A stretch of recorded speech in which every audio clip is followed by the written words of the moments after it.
किराएदार बेटा। उठ जा नालायक, सुबह के 8 बजने को है। तुझे एग्जाम नहीं देना क्या? थोड़ी देर और सोने दीजिए ना पापा। तू उठता या फिर मैं तेरे ऊपर पानी फेंकूं? रोज गधों की तरह सोता रहता है, पेपर की कोई टेंशन ही नहीं है।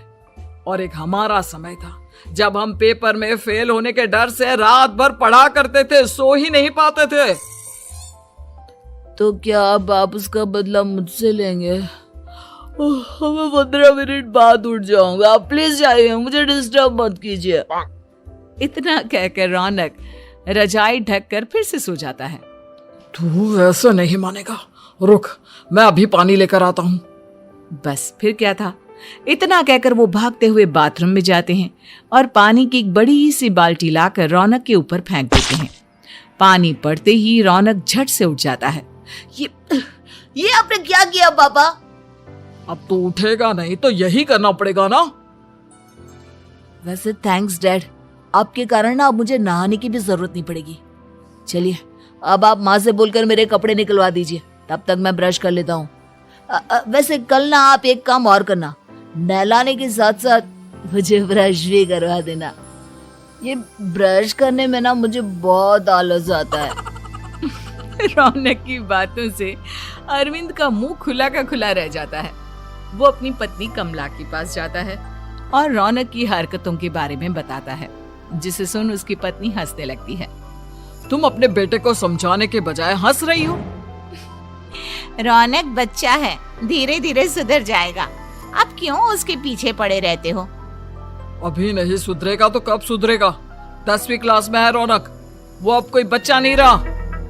अरविंद की इतना बोलते ही वहाँ रौनक भी आ जाता है। क्या डैड, मैंने आपको एक काम दिया था, वो भी नहीं हुआ आपसे। अरे क्या हुआ बेटा?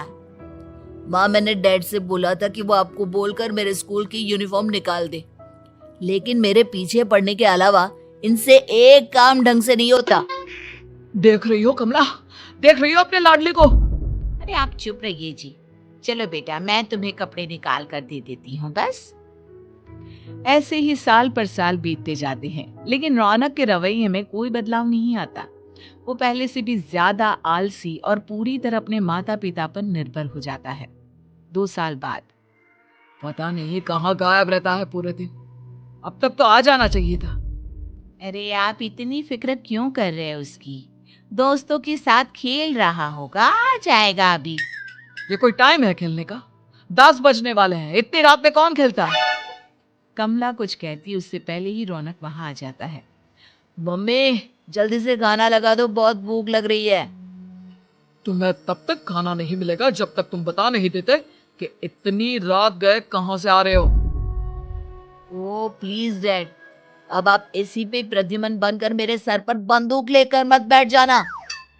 अपनी फालतू की बकवास बंद कर और बता कहां से आ रहा है। माँ अब समझाइए ना डैड को। बता देना बेटा, इनको भी तसल्ली हो जाएगी। आप बोल रही हैं तो बता देता हूँ, मैं दोस्तों के साथ मूवी देखने गया था, इसलिए देर हो गई। तो इन सब चीजों में मेरे पैसे उड़ाता है। कभी 1 रुपया कमाने के बारे में सोचा है तूने? जब देखो हवा की तरह पैसे उड़ाता रहता है। माँ अब आप इन्हें चुप करा दीजिए, वरना ना मुझे गुस्सा आ जाएगा। अच्छा क्या कर लेगा? बता ना, क्या कर लेगा तू? वैसे बात तो ठीक ही है, मैं कर ही क्या सकता हूँ। पैसे तो फिर भी मैं आपसे ही मांगूंगा ना।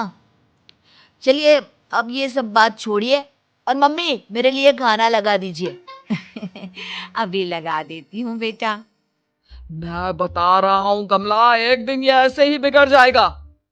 ओफो, आप क्यों इतना पीछे पड़े रहते हो मेरे बच्चे के? बात की बाद में देखेंगे, अभी आप शांति से उसे खाना खाने देंगे। अगले दिन डैडी मुझे 10,000 रुपए चाहिए। हाँ? अब इतने पैसे क्यों चाहिए तुझे? डैड आप बिना सवाल किए कभी पैसे नहीं दे सकते क्या? जब तक तू बताएगा नहीं तुझे पैसे भी नहीं मिलेंगे। अरे अब आप अपने बेटे को पैसे भी नहीं दे सकते? नालायक, तेरी उम्र के लोग नौकरी करते हैं और एक तू है जो नौकरी करने का नाम ही नहीं लेता कभी।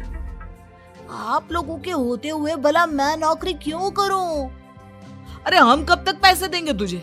तुझे भी तो अपने पैरों पर खड़ा होना होगा ना। कौन सा उधार के पैरों पर खड़ा हूँ? अपने ही तो पैरों पर खड़ा हूँ मैं। इसी तरह रौनक दिन प्रतिदिन लापरवाह होता जाता है।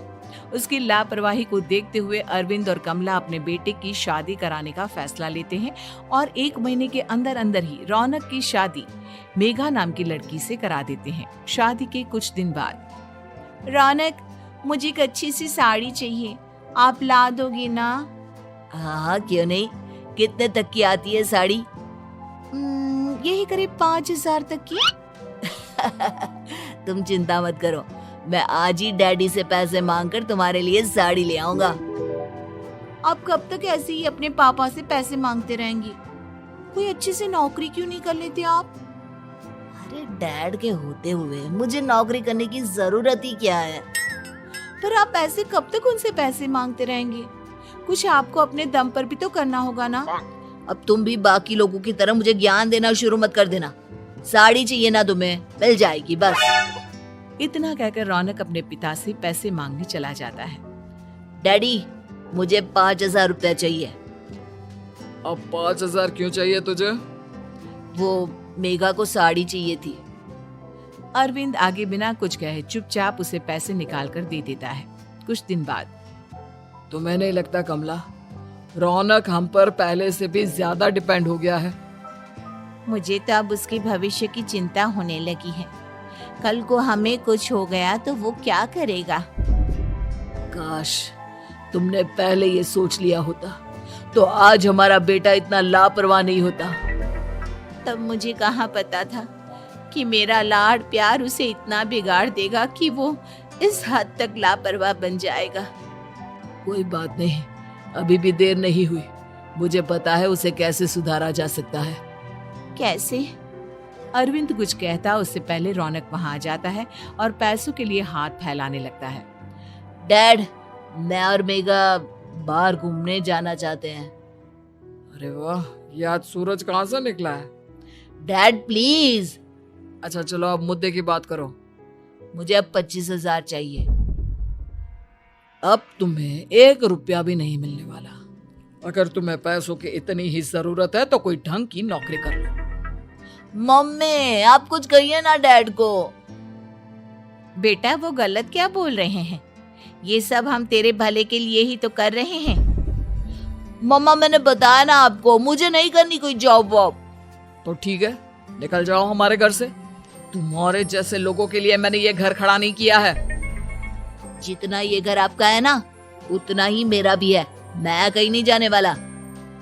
जाना तो पड़ेगा ही तुझे, क्योंकि अब मैं तेरा कोई भी खर्चा नहीं उठाने वाला। ठीक है, मत उठाइए मेरा खर्चा, मैं अपने दम पर भी जी सकता हूँ। तो बेशर्मों की तरह अब तक यहाँ क्यों खड़ा है? अपना सामान ले और निकल जाए यहाँ से। रौनक पैर पटकते हुए वहां से चला जाता है। घर से निकालना जरूरी है क्या उसे? बिना पैसों के कौन रखेगा उसे किराए पर? अगर उसका भविष्य सुधारना है तो हमें अपने दिल पर पत्थर रखकर ये कदम उठाना ही होगा।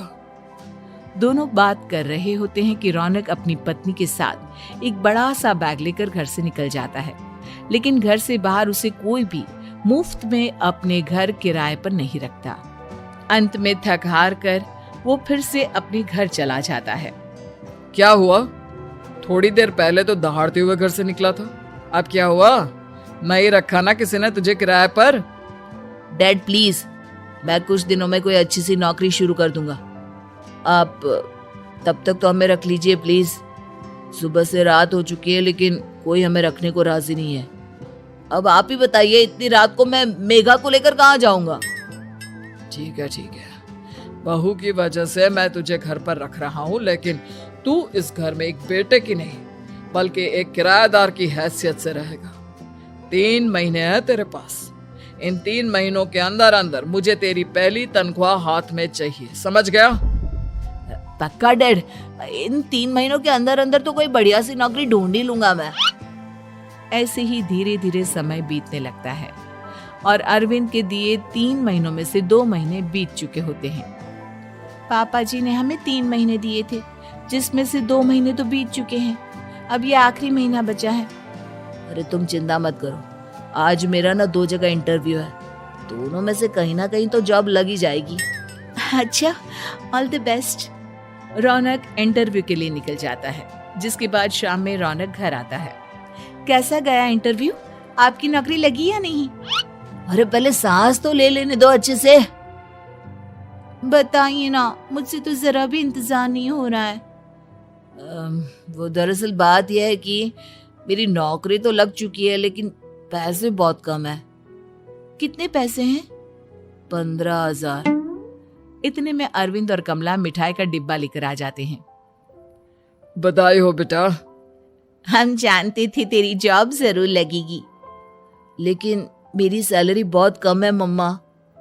कम है तो क्या हुआ, धीरे धीरे बढ़ जाएगी। हाँ बेटा, हम तो बस चाहते थे कि तू अपने पैरों पर खड़ा हो जाए। मतलब अब आप मुझे घर से नहीं निकालेंगे? नहीं, ये सब हमने तुझे जिम्मेदार इंसान बनाने के लिए किया था। Thank you mummy papa. अगर आप दोनों ऐसा नहीं करते तो मुझे कभी अपनी जिम्मेदारियों का एहसास तक नहीं होता। आज आपने मुझे सिखा दिया कि इंसान का अपने पैरों पर खड़ा होना भी जरूरी होता है। इतना कहकर रौनक झट से अपने माता पिता के गले लग जाता है और अपनी कमाई की पहली तनख्वाह वो अपने माता पिता के हाथ में सौंपता है। इस तरह रौनक एक गैर जिम्मेदार व्यक्ति से एक जिम्मेदार व्यक्ति बन जाता है।